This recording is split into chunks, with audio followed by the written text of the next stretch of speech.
ilang araw silang naglakbay, ilang taon silang naglakbay, pero alam nyo ba kung saan din sila bumagsak? Doon pa rin sa dapat ibagsakan nila. Amen. Ganon tayo. We are belong to each other. We belong to each other. I belong to you. You belong to me. Diba? Yeah. Lahat tayo. Kaya we don't need to compare. O we don't need para magmalinis. Diba? We belong. Kung ano ang dumi mo, dumi ko. Amen. Kung ano ang nilalakaran mo, lalakaran ko. Kaya we don't need to say that, alam niyo yun, yung parang, we need to bind. Kasi parang one part tayo, one body. Kung walang kamay, Wala pa. Hindi kompleto. no, kung walang kamay, kaya ba natin Christine magsulat? Kaya ba ni Mimi magsulat? Kung walang paa, makakasusot ba tayo ng heels? Makalakad. Diba? Kung wala tayong ulo, mapaplansya nyo ba yung mga hair nyo?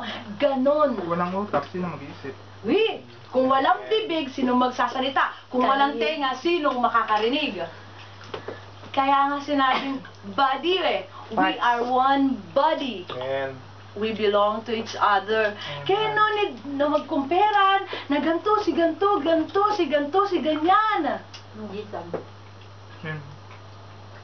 Kasi kung i-compare natin ang sarili natin sa ibang tao, diba? Ang mapapayo ko lang sa inyo, stop and estimate yourself. Amen. Sabi dito sa 6, God has given each of us the ability to do certain things well.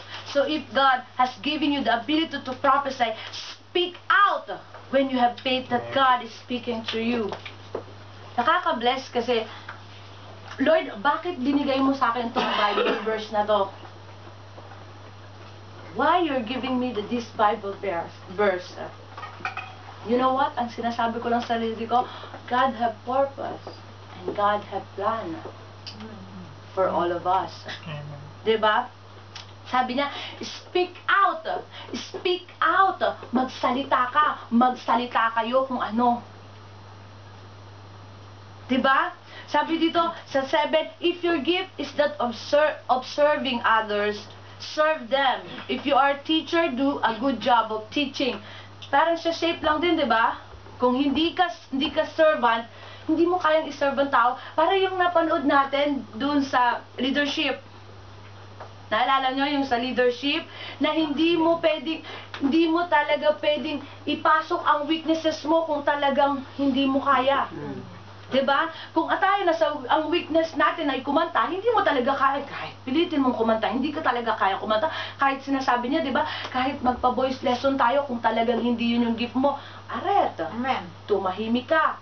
Baka kasi may bibigay sa yung gift. Iba yung skill mo. Amen. Diba? Yung parang, wag nating ipilit sa tao ang hindi ka pilit-pilit. Amen. Diba? Kasi, wala kayong karapatan para tingnan kung ano yung nasa puso ng bawat isa, kung anong ability ng bawat isa. Wala akong karapatan na mamili sa inyo na ikaw magiging music ministry ka, ikaw magiging music ministry ka. Pero kasi may plan si God eh. Amen. Di ba nasa sinapupunan pa lang tayo, God have planned for you. If God planned for you to be His disciple, kahit 90 years old ka na, magiging disciple ka. Amen. Kasi yun ang God have planned for you. Sabi dito, if your gift is encouraged, do it. If you have money, share it generously. If God is giving you leadership ability, take the responsibility seriously. And if you are gift for showing kindness to others, do it gladly. Amen. Do it gladly. Kung wala naman sa bukal sa puso nyo ang pagtulong, wag mo nang gawin. Amen. Gladly nga eh. Gladly. We are doing it gladly. Kahit 1 euro lang ang maibigay natin, if you are doing it gladly, God honor us. Amen. Amen. God is so good, right? Sabi dito, don't just pretend that you love others. Really love them. Hate what is wrong. Stand on the side of the good. Don't just pretend. Huwag tayong maging ipokrita sa isa't isa. Huwag tayong magpaka-ipokrita. Iikot ulit tayo. We are one body. Amen. Kasi ang Kristiyano, di ba, yung inaccept natin si God, wala na si Badong. May slight na badong. Lalabas at lalabas si slight na badong. Pero nasa iyo yun. If you are trusting God. If you are really trusting God. Kaya mong pigilan. If you ask God, God, you are in control. Because when God is with you, lahat yan ang linis. Lahat yan. Lahat yan. Because God is in control. Diba? Sabi dito, stand with each other. Kung may nadadapa, ibangon. Amen. Kung may nasasaktan, i-cheer up. Amen. Ganyan ang worship. Yan yung worship. If you believe that God loves you, believe that you can love others. Amen. If you want to serve God, don't focus on yourself. It's not about you. It is not about us. It is all about Him. Amen. John 3:16. For God so loved the world that He gave His only begotten Son. Doon pa lang, Yes. alam ko, doon pa lang, kahit yun lang ang Bible verse na umpisahan mong kabisaduhin, for God so loved the world, for God so loved the world, He gave His only begotten Son. Yun ang lagi nyong pagdadaloy-taloy sa isip nyo. And you will love other the way that God loves you. Amen. Sabi ni Papa, wala akong kwento. Isa lang ang binigay sa akin ni God na kwento. May isang donkey, nalaglag siya sa well. Nakita siya ng may-ari. Hirap na hirap siya. Hirap na hirap yung may-ari na iahon siya. So sabi niya, matanda na naman tong donkey. Saka kailangan ko din tabunan tong well. Sabi niya.